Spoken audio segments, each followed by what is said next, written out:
बार्देश तालुक्यात शेतकारांचे भोव लुकसाण जाला।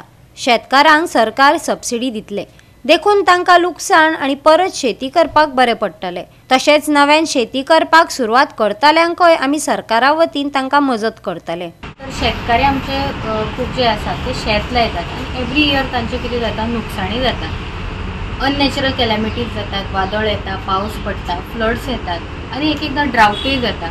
सो अशा कंडिशनांनी शेतकऱ्याक जेन्ना नुकसान जाता तेन्ना आमच्या गव्हर्मेंटा कडेन एक नुकसान भरपाईची स्कीम आसा जेचें नांव आसा शेतकरी आधार निधी।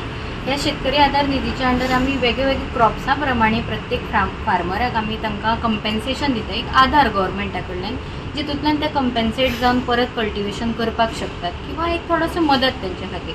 सो अशें पेडी बी समजा तांचे लॉस जाले जाल्यार 40,000 पर हेक्टर म्हणजे 40,000 10,000 एरिये खातीर आमी अशें कॅल्क्युलेट करता आनी प्रत्येकाच्या एरिया प्रमाणे प्रो रेटा बेसिसाचेर आमी तांकां सबसिडी दितात। सद्या हे जे वादळ आयिल्ले आसा किंवा पावस जो भरपूर पडिल्लो आसा ताजेर नुकसाण जाली, सो आमी भरपूरशा फार्मराक आमी हें कंपेन्सेशन दिल्लें आसा। तशेंच समजा खंयचोय फार्मर आसतलो जो नवीन कल्टिवेशन करपाक सोदता किंवा एरिया अंडर नवीन क्रॉपाच्या कल्टिवेशन करपाक सोदता जाल्यार ताका आमी वेगवेगळी फळांची जी झाडां आसतात, मँगो म्हणू शकतात तुमी, कोकोनट म्हणू शकतात किंवा चिकू आसता आमचो, पेरां असतात किंवा लोकल जी खंयचेय प्रकारची फ्रूट क्रॉप्स जी आसात तांकां सबसिडी आमी दितात ते लायले जाल्यार। सो ताजेर 75% आमी सबसिडी दितात, प्लस ती सबसिडी आमी 2 वर्साच्या इन्स्टॉलमेंटार दितात।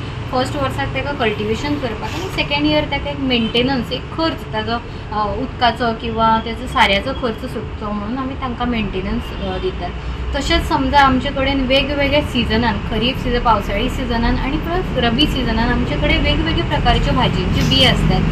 कुकुंबर आसता, आमचे कडेन वॉटरमेलन हायब्रीड सीड्स असतात किंवा आमचे कडेन भेंडे येतात किंवा मिरसांगे येतात किंवा आमी आमचे जेडिओ बार्देचे फार्म आसा ह्या फार्माचेर आमी ब्रोकोलीची सीडलिंग्स, जुकिनीची सीडलिंग्स किंवा आमी टोमॅटोची सीडलिंग्स हे आमी ग्रो करतात आणि 2 रुपया ते 5 रुपया प्रमाणे आमी एक सीडलिंग फार्मराक दितात। अशें तरेन कितें जाता तर जो म्हयन्याचो पिरियड आसता जेन्ना फार्मर सोईंग करता आणि पावस पडटा किंवा ड्राउट येता किंवा उदक ना जाता आणि तांचो क्रॉप लॉस जावपाक जाता, तो स्टेज आमी थोडोसो वाचोवपाक शकतात की आमी हांगा रेडीमेड 1 म्हयन्याची सीडलिंग दितात। सो ती 1 म्हयन्याची ग्रोथ जाल्ली सीडलिंग लायली जाल्यार ती जमनीक बरी घट्टसाणेन उरतली आणि तांकां तांचे कडेन पीक बरें घेवपाक जातलें। सो ह्यो गोश्टी आसात। ताजे नंतर वेगवेगळे मँगो समजा आसात, आता गोंयांतले जो मानकुराद आमचो आंबो आसा तो खूप टेस्टी आंबो आणि तसो आंबो आमचे कडेन दुसरो खंयचोच ना।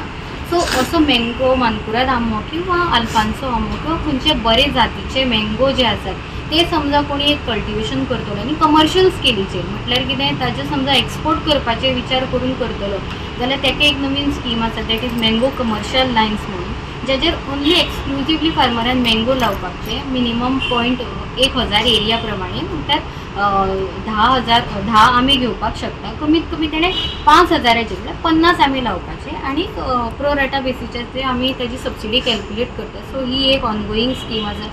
तशीच आता आमचे लास्ट इयर जे आशिल्ले ते इंटरनॅशनल इयर ऑफ मिलेट्स आशिल्ले। सो ह्या दरम्यान आमी भरपूर नाचणे आमी प्रमोट केले आणि फार्मरांनी खूप जाणांनी नाचणे लायले। सो तशेंच आमची ती स्कीम ह्या वर्साक कंटिन्यू जाल्ली आसा, that is for promotion of अन्न मिलेट्स। सो वेगवेगळे प्रकारची मिलेट्स समजा आसा, नाचणी आसतली, वरी आसतली, सो ती समजा कोणी फार्मर कल्टिवेट करता जाल्यार ताकाय आमी सबसिडी दिता। बाकी आमची रेग्युलर ज्यो स्किमी आसात, एशोर्ड प्रायस स्कीम म्हणा किंवा मेकॅनायझेशन स्कीम म्हणा, जितून आमी मशिनरीज दितात, त्यो सगळ्यो ऑनगोईंग स्किमी आसात। हो जो अतिवृष्टी जाल्या त्या कारणान भरपूर शेतकऱ्यांक नुकसान जाल्लें आसा। आमी आमची प्रिलिमिनरी असेसमेंट 15 दीस फाटीं केली आणि आता आमी सगळी इन्स्पेक्शनां करून प्रत्येक गांवांनी वचून आमचे ऑफिसर्स आणि ऑफिशियल्स वचून इन्स्पेक्शन करता, फॉर्मां भरता लोकांकडली, फार्मरांकडली आणि घेवन येवप चालू आसा। एज ऑन डेट पळयत जाल्यार आमकां ऑलमोस्ट मोर दॅन 300 एप्लिकेशन्स मेळ्ळी आसा आणि इन्स्पेक्शनूय जाल्लें आसा आणि बाकीचे सुद्दां करप चालू आसा। पळोवपाक गेलें जाल्यार सादारण 80 हेक्टरा वयर आमी प्रिलिमिनरी सर्वे केलो तेन्ना 130 हेक्टर म्हटलेले, पण 80 हेक्टरांनी वयर पर्यंत आजून पसूनचो असेसमेंट आसा आणि सादारण असेसमेंट पळयत जाल्यार एक 32 लॅक्स असो कंपेन्सेशन अमावंट जावंक शकता, त्याच्या वयरूच जातलें। गोवा 365 खातीर नितीक्षा गांवकार, गौतमी गांवकार आणि वैष्णवी साळगांवकार।